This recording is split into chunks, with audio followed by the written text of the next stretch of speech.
Hey there everybody, my name is Kat Bowser. I'm your resident fantasy therapist. Welcome back to my channel. So I know it's been a little bit. My old tripod broke, so I had to get a new one. But I did want to do a video today for you guys that I meant to do by Mother's Day, but life happens, so there you go. For those of you that have never been here before, welcome. My name's Kat Bowser. I'm a licensed therapist. I'm also a writer working on my first couple of books for a publication. And on my channel, I like to talk about what I consider to be the heart of writing, and that's the psychology of the characters, because to me, that's what makes them real. So that's kind of the angle I take on most things that I talk about on my channel. Will be occasional ones that are different, but for the most part, that's what I like to focus on. So today, like I said, I meant to do this for Mother's Day, but we're doing it now. And that is, I wanted to talk about some of my favorite examples of motherhood from fiction. And this can be from books, TV shows, cartoons, movies, anime, the whole bundle. And I wanted to start off with just mentioning that I think that there's not a lot of good mothers in fiction. There are some, obviously, because I'm going to talk about them here, but for the most part, it seems like mothers in fiction are kind of the villain a lot of the time, so I like the opportunity to talk about the good ones. So, starting off, I want to talk about three mothers from Dragon Ball, and that is ChiChi, Videl, and Bulma. And I want to talk about all three of them because I think they are an interesting dynamic within the show. So, let's start with ChiChi. So she is the mother of Gohan and Goten. She is the wife of Goku. And she's very traditional, like Japanese style wife. I mean, very much focused on education and just very much devoted to being a housewife and a mother. And there is definitely, I prefer her in the manga, because in the anime they take the education mama trope, which is basically the Japanese mother that is obsessed with education for her child, and they really overplay it, and I don't like it. But when she's written with nuance, like as an actual character and not just a stereotype, I do like her, because you can tell that she loves and cares about her family. You can tell that that is like the most important thing in her life. And I do think she's a very practical woman. I mean, she understands that her kids are gonna need some kind of education to make a living and survive. Although I would make the argument they could probably live off the land without a lot of problems, but I digress. My real issue with her, because I do like her, like I said, I do like her, is that she tends to down talk the Saiyans a lot. Like, she talks about them as being brutes and things like that. And that bothers me because her husband is a Saiyan and her children are half Saiyan. So I think that is not necessarily a good thing for your kid to hear. But she does get better. I'd say from the Boo Saga on, she's actually a pretty interesting character, discounting Super, because I've got a lot of problems with Super and we won't go into that. But she does learn to loosen up and to kind of start to accept all sides of her family, and that her family is not normal, and that's okay. So I do like that she grows, and I do like that you can tell she loves her family. So there's that. Then you have Bulma, who is like the polar opposite of ChiChi. Bulma is a spoiled rich girl, and it shows. Very much, I would call her very, what I call like a loose parent, in that she doesn't have a lot of restrictions. Like, when we first meet Trunks, when he's like present Trunks, you can tell this kid has not been told no a lot. And so that's why I kind of regard her as almost the polar opposite of ChiChi, where ChiChi is more focused on rules and expectations, and you have to do this, you have to do this. Bulma is more like, do whatever you want. And I do like Bulma because I think she does accept the Saiyan part of her kids a little easier than ChiChi does. But I also think she sometimes should say no, and she doesn't. So there's that. And then you have Videl, who is Gohan's wife when he grows up.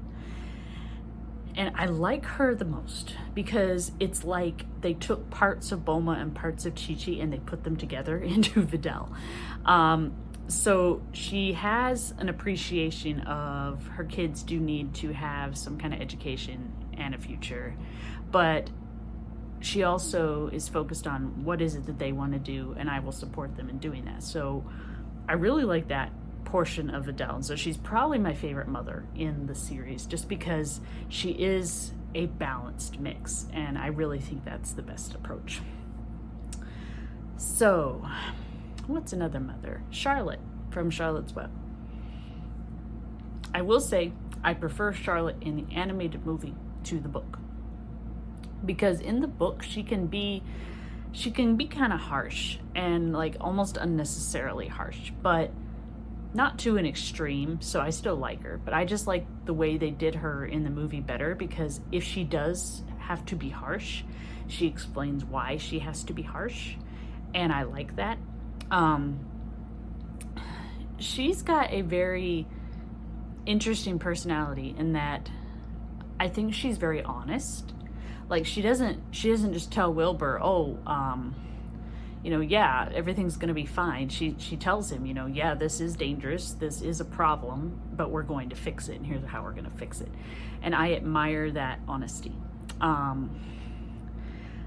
do always get sad at the end because she does die. I mean, you kind of see it coming, and that's the point, but it is still sad.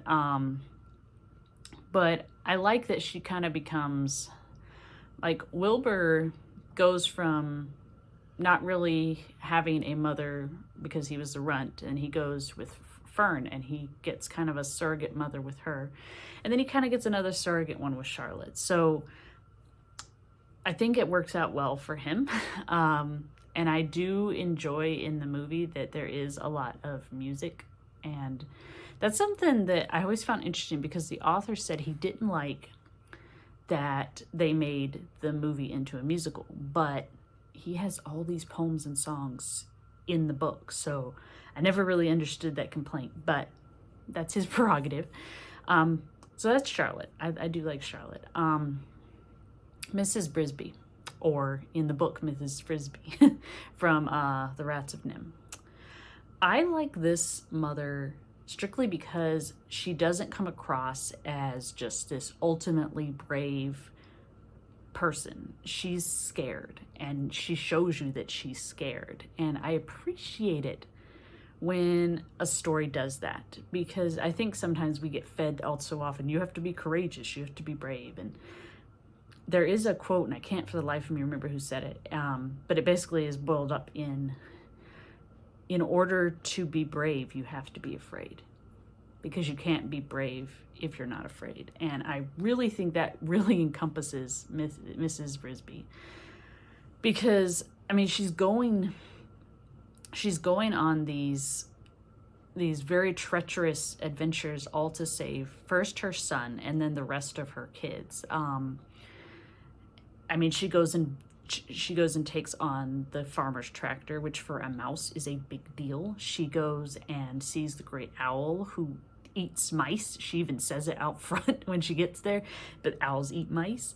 And then she goes to somewhere with the rats where she has no idea what she's walking into, but she doesn't care because she just wants to save her family. And I really admire that about her. Like, that's one of my favorite aspects of her. Let's see. Another anime. Kagome's mom from Inuyasha. So this woman is probably the most relaxed anime mom I have ever seen. Usually they're very high strung. She's just kind of goes with the flow, which I think really works for the situation her daughter's in. I mean, she's introduced to, okay, my daughter can now pass between this world and 500 years in the past, and she's met this half demon, half human guy who's very crude, doesn't have a lot of social skills, and she's fallen in love with him. And she's just like, okay, I can run with that. She kind of becomes like a mother figure to Inuyasha too. Like, she's very welcoming to him, and very understanding of like his more rough edges, which I appreciate. But for me, the big thing that really makes me love her is, this takes place at the end of the series. So if you haven't seen it, I'm about to spoil it for you. Okay? All right. So at the very end of the series, the well, which Kagome has used to travel back and forth, has sealed. And so she's on her side in the modern world, and Yasha's in the past. And it stays sealed for about 3 years. So she finishes high school. But we're told that she goes back to the well every couple of days just to see if it'll open again. And her mother has been watching this. And after she graduates high school, she goes back to the well. And this time, as she's gazing at it and thinking about how she just wants to see Inuyasha, it opens. And her mother comes down and sees, along with her daughter, that the well has reopened. And they kind of imply this is a one-time deal. It's opening, and then it's not going to open again. And this mother, the voice acting is really good in this, by the way, either English or Japanese. This mother turns to her daughter, and you can hear the tears in her voice by the voice acting. And she just takes her by the shoulders and she says, go on. She gives her permission to go because she knows that her daughter this is the guy her daughter has fallen in love with. And in several of the episodes and in several of the movies, she has commented several times that the way that her daughter looks at Inuyasha is how she used to look at her husband. So she understands. And she loves her daughter enough to let her go. And I just think that takes so much strength. And because you know that's going to kill her. But she does it anyway because she loves her daughter that much. And I love that. Let's see. I'll do two mothers from Gummy Bears, which was one of my favorite cartoons when I was a kid. So you have Grammy, who lives with the Glens, and you have Ursa, who lives with the Barbicks. So Grammy is very much a grandmotherly figure. I mean, she's very spoiling, she's very cuddling, she's all about the emotions. I mean, if you want to talk about emotions, this is the person you go to. But she's also, I don't want to say lackadaisical, but she does kind of let herself get taken advantage of quite a bit. She is the one that's going to give in quite frequently, and she does get better at it as the series goes on because she learns there are times she has to put her foot down. But she also is looking out for their emotional well-being, which I do appreciate, and I don't always see that, so I do like that. Then you have Ursa, who is the leader of the Barbicks, who are like a Viking type clan. And she is very much, I call her the mother bear type of mother, in that she pushes her child, Buddy, to do things on his own. When he gets into a jam, she doesn't rush in to save him. She stands back and lets him figure it out. She teaches him skills so he can do this, but she stands back and kind of lets him figure it out. But if the situation becomes dire, where he may not have the ability to get out of it himself, that's when she charges in, guns blazing. And that's why I call her Mother Bear, because the mother bear wants her cubs to be able to fend for themselves, but if there's real danger, she's going to come in and she's going to put up a fight. And that's really what Ursa is. So I like her for that kind of approach too, because I think that's a different approach, but it's still a loving approach. It's just a different type, and so I enjoy that. And oh, I'm getting almost 15 minutes here, so let me wrap this up with some of my favorites. Let's see here. You know, I'm gonna go with my favorite is probably, I'm gonna have to say Queen Serenity from Sailor Moon. We don't get to see a lot of her. We actually see more of her in the manga, and she's this very loving woman towards her daughter. I mean, you can tell that her daughter is just the end all of her world, and she's not afraid to show it. She's very affectionate. And when there's two versions of When the Moon Kingdom Falls. There's the manga version and then there's the anime version. I like them both. So in the manga version, Prince Endymion gets killed, which is Princess Serenity, her daughter's love from Earth. And Serenity, in her sorrow, kills herself. And her mother comes upon this scene. And her response is she could have used her full power to destroy the enemy doing this. But in doing so, she would have to leave her daughter and her love and everybody dead. So instead, she seals them away and sends her daughter's spirit, and along with all the others that have died, she sends them to Earth to be reborn. And we find out later that she does this specifically so that her daughter and her daughter's love can be reborn on the same planet and can actually get together and be happy this time. And the thing that gets me with this is she does this knowing her daughter's going to be reborn to another woman. She's not going to remember her. And she does it anyway because her daughter's happiness is what's most important to her. And I really like that about her. And her spirit does show up throughout the series occasionally to help her daughter. And I think I don't know, I haven't seen the Japanese dub in a long time, so there is one point where she shows up when her daughter is losing a battle and essentially gives her advice and gives her essentially a power-up. But I love that she introduces herself, reminds her who she is, and she says, "I'm here in your mind, my dear." Like, I think in Japanese it says heart, but I'm not sure, so I'm not going to quote that. But basically, she gives the impression that she's always watching. And if she can intervene, she will. And I really like that.